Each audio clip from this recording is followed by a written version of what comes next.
Olá, sejam muito bem-vindos ao Fenômenos Nadalógicos. Primeiramente, eu sou a Gabriela e, segundamente, esse é o quadro À Beira da Lucidez. Hoje eu vou trazer um tema que, bem, estou muito animada para falar dele, que é capital não é só dinheiro. Existe também o capital social e o capital cultural.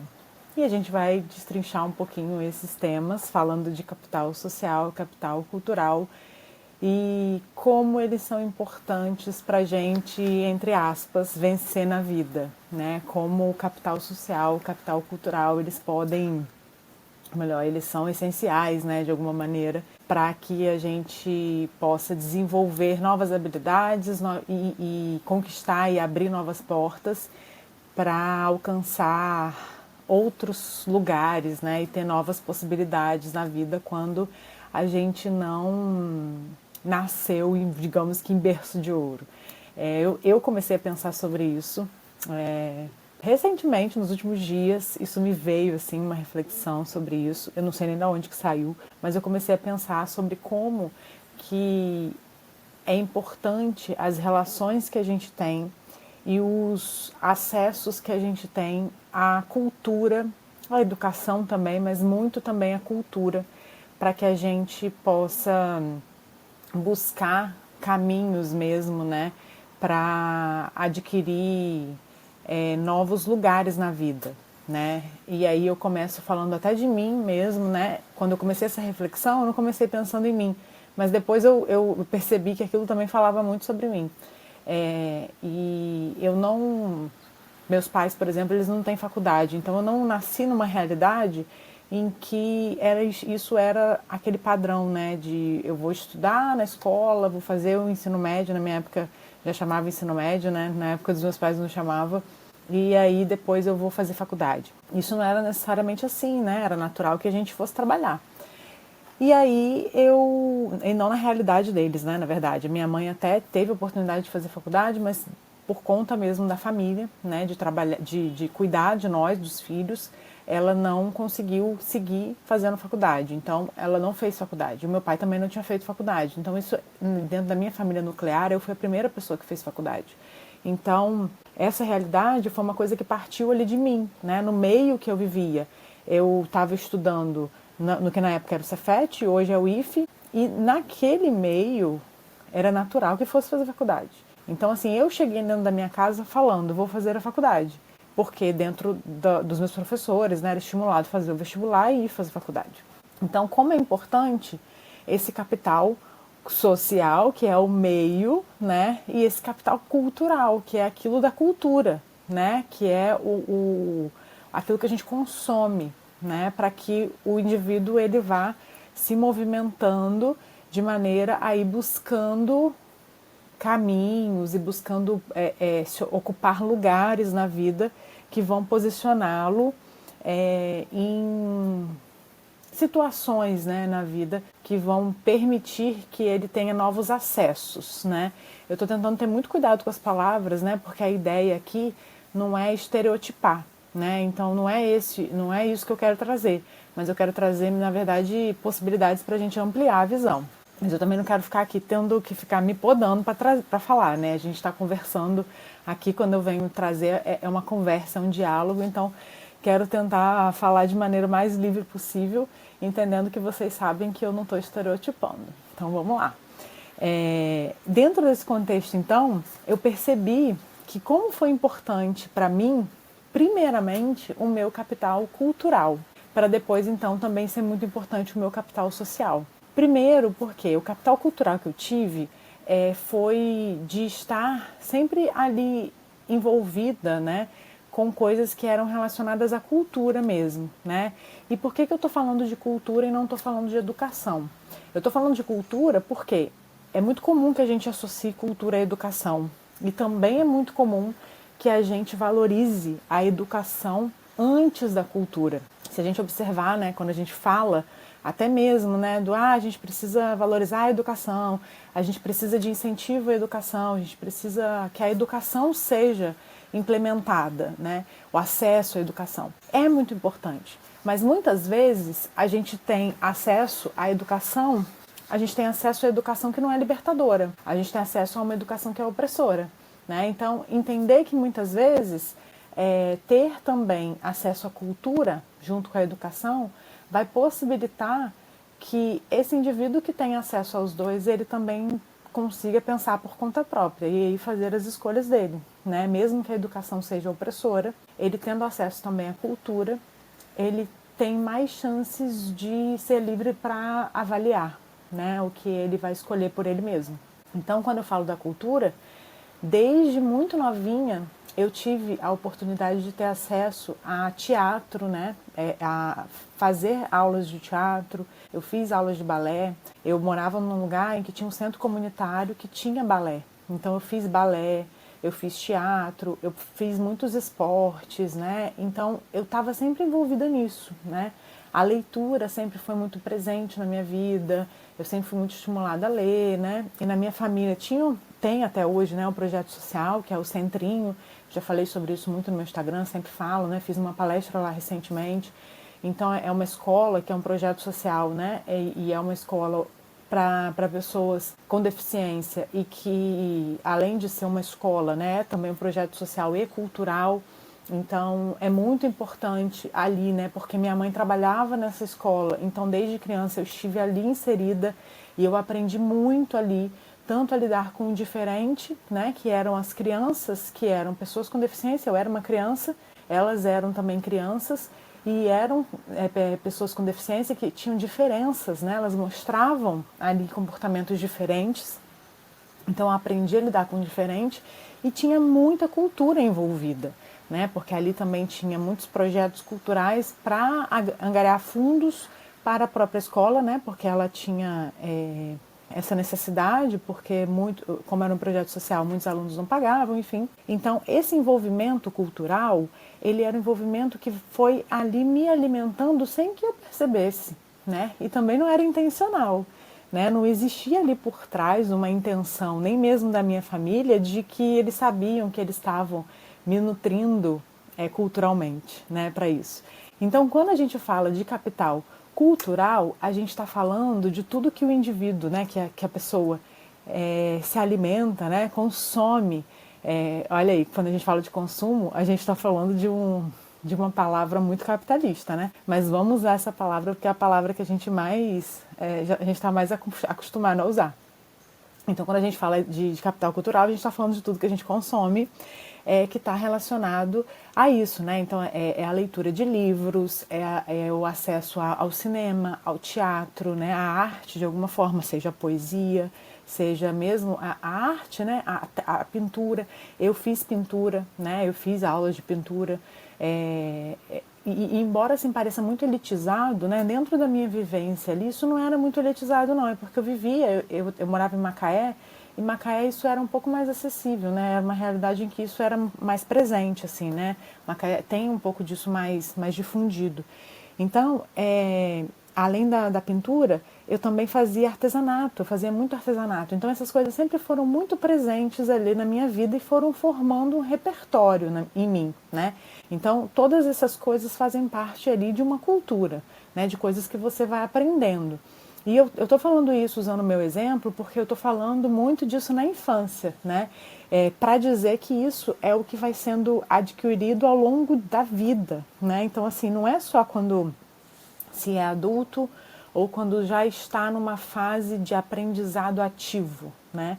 Isso é algo que vai sendo adquirido e moldado no cérebro, né? Vai sendo internalizado de maneira mesmo que não seja ativa mesmo, né? Já vai estando presente e foi ficando ali, né? Vai ficando no indivíduo e vai fazendo parte daquilo que no futuro vai ser o repertório dessa pessoa, né? Muitas vezes a pessoa não vai lembrando naquele momento. E eu vou trazer um exemplo para vocês, que é um exemplo meu também, eu achei muito interessante, assim, né? Tem muitas coisas da minha infância que eu não lembro, que eu fui lembrar depois de adulta, né? Assim, e uma dessas coisas foi um processo que eu fui fazendo depois de adulta de resgate, né, de memórias da infância. Uma fase que eu fui fazer essa lembrança, eu lembrei que, na verdade, eu comecei a perceber que nas viagens que eu fazia, o meu inglês era muito bom. Mas eu lembrava que eu tinha feito o inglês que eu fiz na época da faculdade, tinha sido pouco tempo. Então, assim, como que eu tinha um inglês tão bom para aquele período curto de tempo que eu tinha feito as aulas? E aí eu lembrei que eu já tinha feito inglês quando eu era criança, mas eu não lembrava muito bem, por não lembrar muito da minha infância, eu não lembrava muito bem como é que tinha sido esse inglês. Quanto tempo, enfim, eu lembrava que tinha sido numa escola de inglês muito conhecida, que é o CNA, na época era muito mais forte, e que eu tinha ganhado inclusive uma bolsa para fazer, porque a gente não tinha condição econômica, né, para eu fazer esse curso de inglês, mas eu ganhava eu lembrava exatamente como que eu tinha ganhado essa bolsa, que tinha sido numa exposição agropecuária que teve, e que tinha um stand, que teve um sorteio, que eu participei, enfim. E que lá eu participei desse sorteio e eu lembro que a minha achei a pessoa mais sortuda do mundo, porque eu ganhei uma bolsa de 100%. E fui eu por mim mesma, assim, sabe? Eu lembro muito, isso eu lembro com muita clareza desse dia, assim. E aí eu lembro um pouco dessas aulas de inglês, mas à medida que eu fui tentando, né, recordar, eu comecei a buscar. E aí eu fui perguntar para os meus pais, como é que foi aquela coisa da aula de inglês que eu fiz e tal. Perguntei ao meu pai, ele falou do que ele lembrava. Fui perguntar à minha mãe, e aí eu lembrei que eu fiz realmente, eu não fiz pouco, porque eu lembro que eu participei de uma festa de Halloween que teve uma vez, então assim, não foi pouco tempo, porque se eu fiz o Halloween, né, participei do Halloween, então realmente eu fiz uma aula de inglês. Mas eu não lembrava com que idade, né, que idade eu tinha quando eu fiz esse inglês. E aí perguntei à minha mãe e ela lembrou com muita clareza. Ela falou assim, não, você fez bastante tempo de inglês. Você fez anos, né? Você se formou ali e tal. Eu falei, nossa, é mesmo, eu fiz tanto assim. E aí ela disse que... Eu perguntei com qual idade. E ela disse que eu comecei a fazer esse curso de inglês, eu tinha 5 anos. 5 anos? Mas 5 anos é muito novinha. Eu era muito nova para começar a fazer inglês com 5 anos. E ela falou, mas foi isso mesmo, você tinha 5 anos, seu irmão não tinha nascido ainda, porque eu tinha 7 quando meu irmão nasceu. E eu fiquei muito impactada. E aí realmente fez sentido. Aí eu comecei a montar quebra-cabeça na minha mente, né, das memórias da minha infância. E realmente fez sentido que meu irmão não tinha nascido. Mas eu continuei fazendo depois que ele nasceu. Então, realmente, eu fiz por bastante tempo, né? Se ele nasceu, eu tinha 7, eu comecei ele com 5, então eu fiz bastante tempo. E aí fez muito sentido o tanto de inglês que eu tenho de conhecimento, né? Porque quando eu viajo, o repertório de inglês que eu tenho, que eu consigo, né, me comunicar, enfim, que eu leio também, é muito melhor do que o pouquinho que eu lembrava que eu tinha feito. Mas o mais interessante de tudo isso foi que depois que eu desbloqueei essa memória, eu fiz uma viagem e o meu inglês, ele deu um salto de ficar muito melhor do que era antes. Porque, assim, foi como se eu tivesse desativado uma região do meu cérebro, assim, né? Tivesse realmente desbloqueado, né? Ativado ali a memória de uma região. Porque eu não falei que eu não lembrava de uma fase, de um período da minha infância. Então foi como se essa parte da minha infância ali tivesse ficado junto com a parte do aprendizado, alguma coisa desse tipo. Estou falando aqui, gente, o que é tudo vozes da minha cabeça, tá? Mas é o que me vem. E o meu inglês, eu meio que, tipo, destravei mais ainda esse inglês, né? E eu comecei a falar muito melhor o inglês depois disso, comecei a ler muito melhor o inglês depois disso. E eu fiquei muito impressionada. Dito tudo isso, para falar desse capital cultural, né? E falando disso, para falar para usar um exemplo, né? De uma curiosidade também, né? Que eu vivenciei. E nessa experiência, eu vou pegar um gancho para falar do capital social, porque ali acabou que eu não dei continuidade por muito tempo, porque logo depois, alguns anos depois, eu me mudei, a minha família se mudou, né? A gente se mudou para morar em Campos, então eu não dei continuidade àquelas relações, aquelas pessoas ali do inglês e tal. Então eu não tenho vínculos ali, não continuei, nem lembro de ninguém que estudou comigo naquela escola de inglês. Mas se eu tivesse dado continuidade, né, se eu tivesse criado vínculos ali eu teria construído também um capital social. Então agora para a gente poder falar do capital social, eu teria criado um capital social ali também com pessoas que seriam relações, né, que eu poderia ter, né, poderia ter ou não dado continuidade a essas relações, obviamente, mas que poderiam ser relações que eu teria continuado ali na minha vida. E que muito possivelmente, na minha história, na realidade que eu tinha, e aí voltando lá a falar, né, do poder econômico que eu tinha, né, então o meu capital financeiro dentro da realidade da minha história era um capital financeiro que não tinha grana, né, então tipo assim, não tinha grana. Então assim, se eu falar do não tenho grana e não crio capital cultural, não crio capital social, a tendência é que eu continue não tendo grana, sabe? Então essa é a lógica, né? Por quê? Porque esse capital cultural e esse capital social são eles que vão me dar de alguma maneira recursos para que eu desenvolva os recursos ali que eu vou adquirir para gerar capital grana, né? Capital financeiro para conquistar bens, né? Inclusive lugares de poder, que é o que o Bourdieu vai trazer, né? O Bourdieu ele fala que a grande sacada, né, que ele coloca é que capital não é só dinheiro. Capital cultural e capital social são o que o indivíduo pode ter para transformar isso em recurso financeiro, né, em capital econômico. Então, essa é uma sacada tão gigantesca que é pouco falada, mas que é a sacada que, digamos, que os donos do poder não querem que quem não é dono do poder, quem não tem capital econômico, saiba. Por quê? Porque se todo mundo entender que capital cultural e capital social pode ser convertido em capital financeiro, todo mundo vai ter oportunidade de ter capital financeiro. E aí, qual é a outra grande, né? Qual é o outro grande ponto disso? Como que a gente faz para ter acesso ao capital cultural e ao capital social?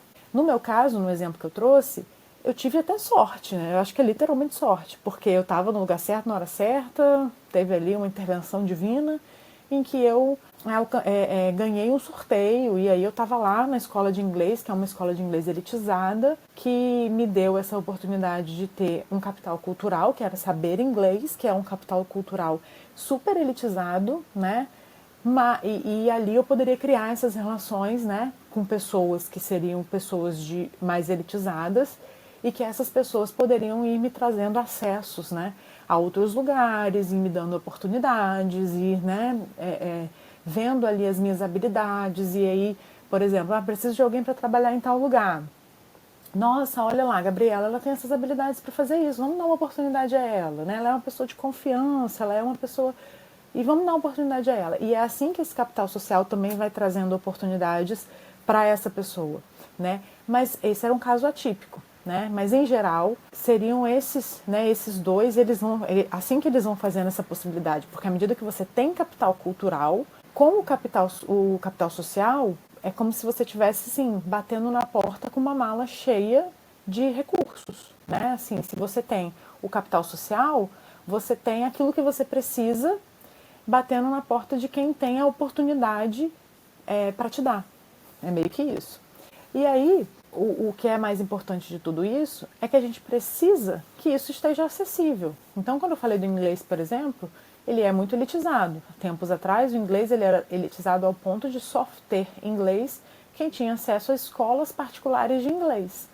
Já tem tempo, não sei quanto, que o inglês ele foi incorporado à grade curricular das escolas, inclusive das escolas públicas. Então, a gente tem aqui o pobre, né, quem só tem acesso à escola pública, tendo acesso ao inglês.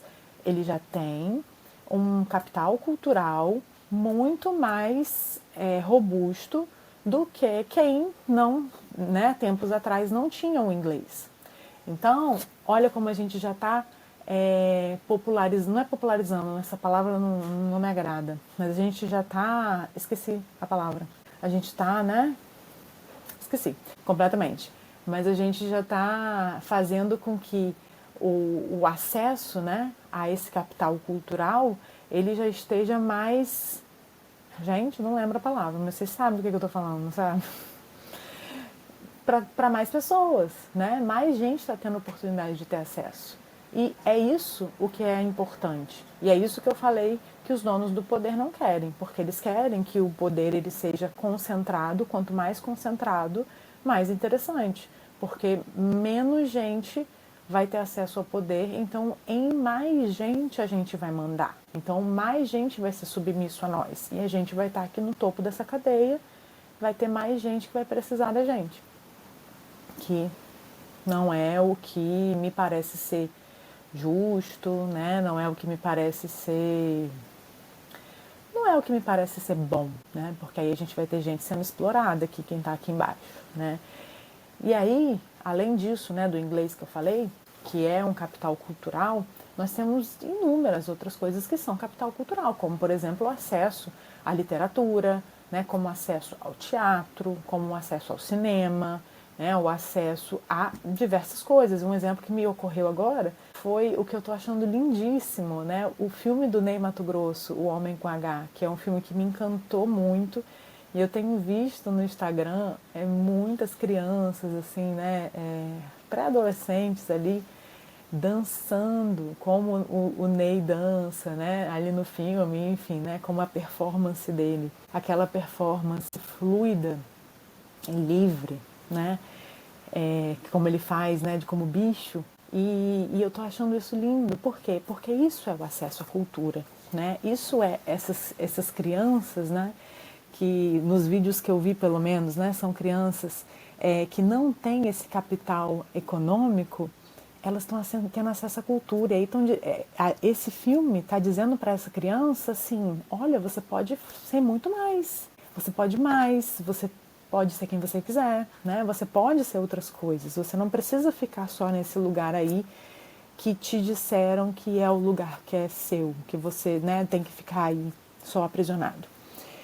Então, quando a gente une capital cultural e capital social, a gente tem uma possibilidade, né, de gerar oportunidade, né? Eu lembrei a palavra que eu estava tentando falar agora há pouco, né? Que é a democratização. A gente democratiza o acesso à cultura quando a gente permite que quem não tem o capital econômico tenha acesso a essa cultura, né? Eu estava falando mais especificamente do inglês. E dito isso, para falar sobre a importância de que a gente tenha um Estado que ofereça, né, e que incentive, que estimule, que invista não só em educação, mas que também invista em cultura.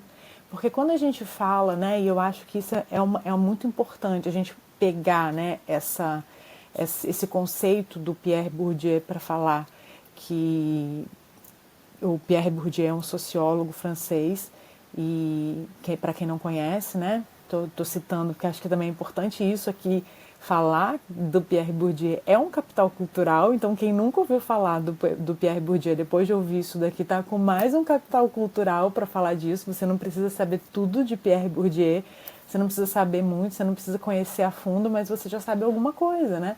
Você já sabe que isso é um conceito, né? O Pierre Bourdieu ele é muito importante, esse sociólogo já tem muitos livros, né? Inclusive ele fala do poder simbólico, né? E aí a gente está falando disso, né? A gente está falando do poder simbólico quando a gente fala desse poder de ter acesso à cultura, né? Quando a gente tem quem tem um arsenal cultural tem um poder simbólico enorme. Quem tem um arsenal de relações, né? Que é um poder social, um capital social, tem um arsenal de relações. Sabe aquelas pessoas que as pessoas falam assim, fulano é muito bem relacionado. Fulano que é muito bem relacionado, fulano é muito poderoso. E fulano é muito poderoso porque ele tem muitas relações que fazem com que ele tenha acesso a pessoas, com que ele, né, tenha condição de abrir porta a partir dos acessos que ele tem. Entende? É isso que é o capital social. E aí, quando a gente une esse capital social ao capital cultural, a gente tem uma pessoa que ela tem muito poder. Muitas vezes ela não vai ter dinheiro, então ela pode não ter o capital econômico, mas ela tem essas outras duas coisas e ela consegue muita coisa. Se você agora parar e pensar um pouquinho aí, você vai pensar em um monte de gente que não tem dinheiro, E muitas vezes essas pessoas são até muito mal vistas, né?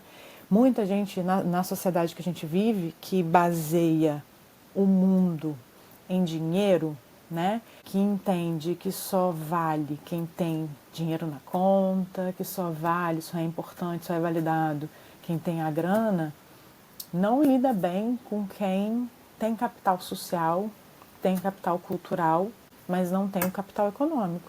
É como se essa pessoa ela fosse uma, uma pessoa falsa, sabe? Como se ela fosse uma pessoa fingidora, né? Como se ela fingisse ter o que não tem. Mas ela não está fingindo nada. Quem disse que é preciso ter o dinheiro para ocupar determinados lugares? Quem disse que para você entrar numa loja tal, você tem que ter o dinheiro? Você precisa ter o dinheiro para comprar tal coisa. Mas você não precisa ter o dinheiro para entrar. Não paga para entrar. Você pode entrar na loja para conhecer. Inclusive, quando você entra nessa loja, você já começa a adquirir capital cultural, porque você começa a saber quais são as tendências. Você tem acesso. Vamos usar o exemplo de uma loja de roupa, né?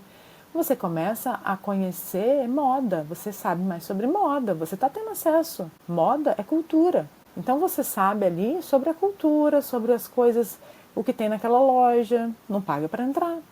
Por que você precisa ter o dinheiro para comprar? Você só pode entrar na loja se você tiver o dinheiro para comprar? Então é isso, né? Essa é a lógica capitalista de que só o dinheiro vale, só o dinheiro importa. Mas não é só o dinheiro que compra poder. O poder não está na mão só de quem tem dinheiro. E a gente sabe que nessa realidade, nesse sistema, o dinheiro vale muito, né? A gente precisa do dinheiro, o dinheiro é muito importante. Mas eu gostaria que a gente, nessa reflexão aqui, a gente pensasse que não é só o dinheiro que importa. Muitas vezes, pessoas que não têm dinheiro, e são muitas vezes mesmo, têm muito, mas muito mais do que pessoas que têm muito dinheiro. Inclusive, tem muitas pessoas que têm muito dinheiro, ou seja, têm um capital econômico altíssimo, mas que não têm capital cultural nenhum e nem têm capital social. Pessoas que vivem encasteladas, ou seja, não têm capital social, elas não têm relações, porque muitas vezes o dinheiro ele traz desconfiança, ele traz inveja, ele traz muitos rompimentos, então as pessoas se afastam. Então o que vai fazendo? Que essa pessoa vai ficando cada vez mais solitária ali né, nesse topo de pirâmide e nesse castelo, então ela acaba ficando sem capital social. E muitas vezes também não tem capital cultural, porque o dinheiro ele compra tanta coisa que muitas vezes ele vai comprando e o indivíduo ele deixa de se sentir na necessidade ou no desejo mesmo de essencialmente consumir coisas, sabe, por ele mesmo.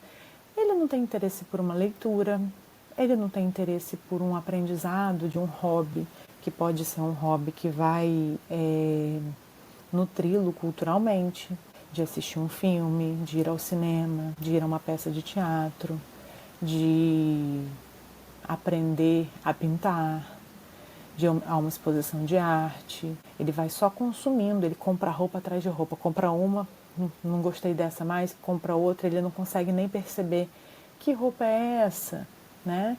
De que é essa roupa, para entender ali, né? Porque quando a gente compra uma roupa, a gente entende. Isso é um capital cultural. Eu saber que isso é linho, que isso não é poliéster, né? Que o poliéster ele não tem qualidade, o linho tem mais qualidade, o algodão.